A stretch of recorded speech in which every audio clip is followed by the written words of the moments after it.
Kadar inflasi Malaysia pada bulan Julai 2023 terus mereda kepada 2% berbanding 20.4% pada bulan Jun 2023, mencatatkan penurunan 11 bulan berturut-turut. Jadi kalau dilihat kepada kadar inflasi daripada bulan pertama pentadbiran ini mengambil alih daripada November, kita umum inflasi yang pertama, kalau rakan media ingat, sejurus selepas saya mengambil tugas ini ialah dalam bulan Disember untuk November 2022.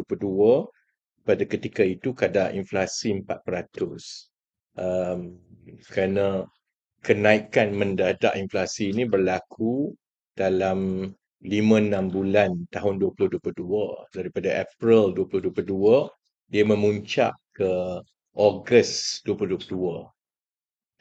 Dan daripada November 2022, 4% setiap bulan dia sudah turun, ataupun ini perkataan yang dipersoalkan oleh TikToker di luar lah, menyederhana. So dia telah turun menyederhana ke 2%. Kadar inflasi Julai 2023 adalah kadar inflasi terendah dalam tempoh setahun, mencerminkan trend harga yang semakin stabil yang berterusan. Sebab kalau dia turun saja, tapi dia tidak turun secara berterusan, maksudnya risiko kenaikan harga barang itu masih lagi kuat dalam ekonomi kita. Jadi sebab itu dia bukan saja soal turun 2%.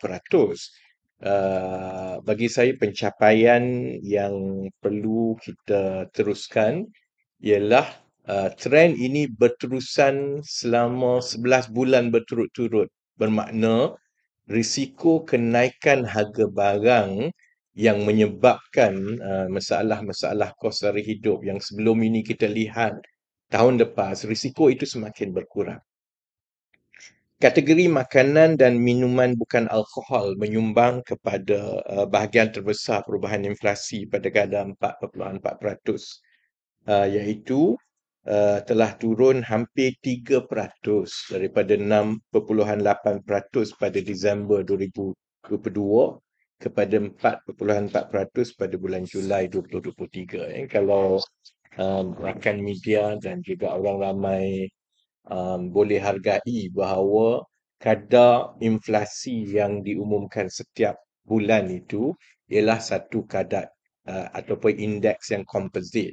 Dia mengambil kira kumpulan-kumpulan perbelanjaan, dan kumpulan perbelanjaan yang paling sensitif kepada rakyat terbanyak ialah yang bersabit dengan makanan.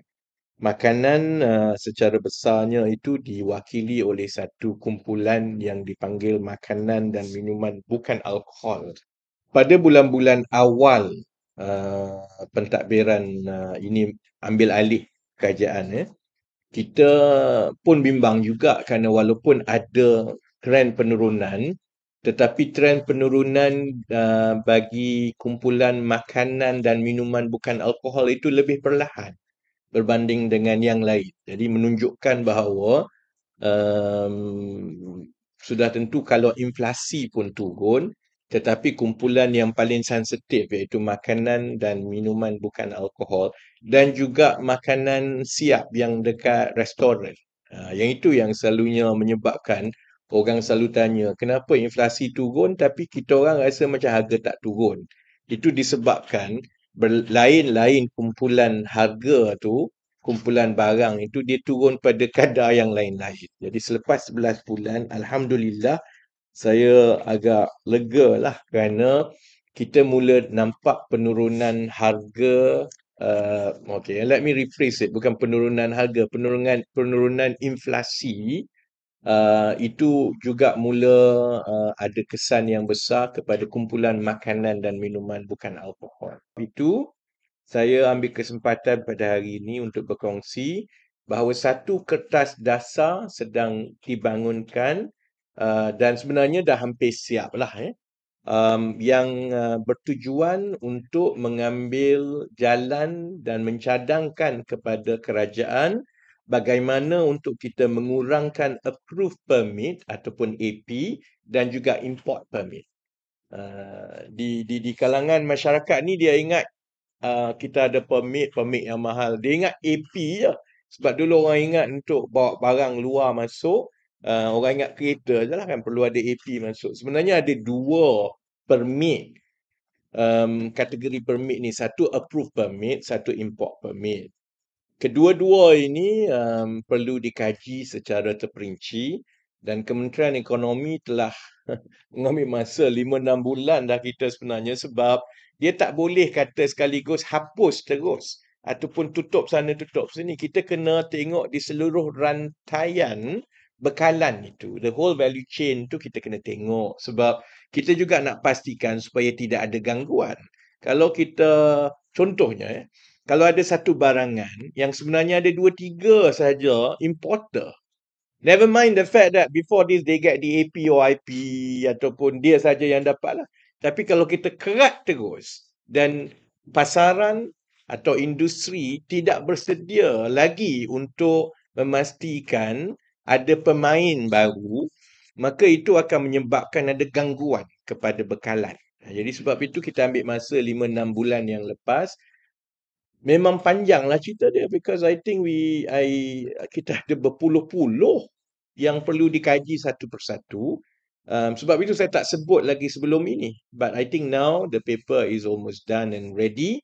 Dan insya-Allah kertas dasar ini dijangka akan dibentangkan dan di Majlis Tindakan Ekonomi Negara dalam masa 1-2 bulan daripada sekarang.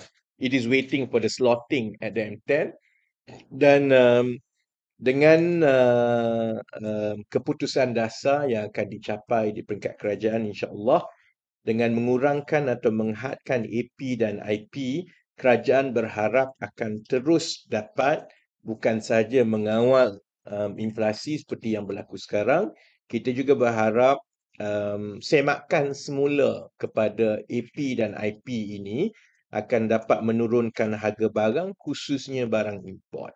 Dan ini akan menambahkan lagi daya saing di dalam pasaran bekalan, terutamanya makanan tempatan, dan secara langsung membantu meningkatkan kuasa beli rakyat dan meringankan kesan inflasi.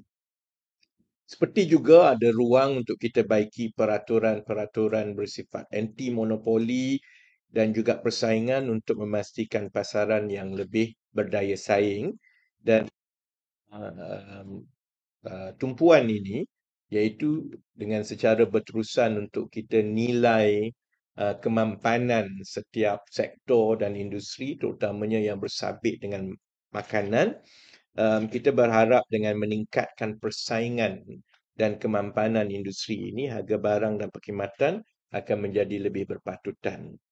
Dan kawalan inflasi yang datang seiring dengan peningkatan kuasa beli rakyat sama ada kerana kita berjaya mengawal inflasi atau sama ada kerana kita berjaya meningkatkan gaji rakyat, ini adalah komponen kritikal kepada ekonomi madani. Dan pendekatan ini akan dilaksanakan dengan cara yang inklusif, berkesan dan berkekalan untuk memastikan kesejahteraan rakyat. Ayat yang terakhir itu pegawai saya letak.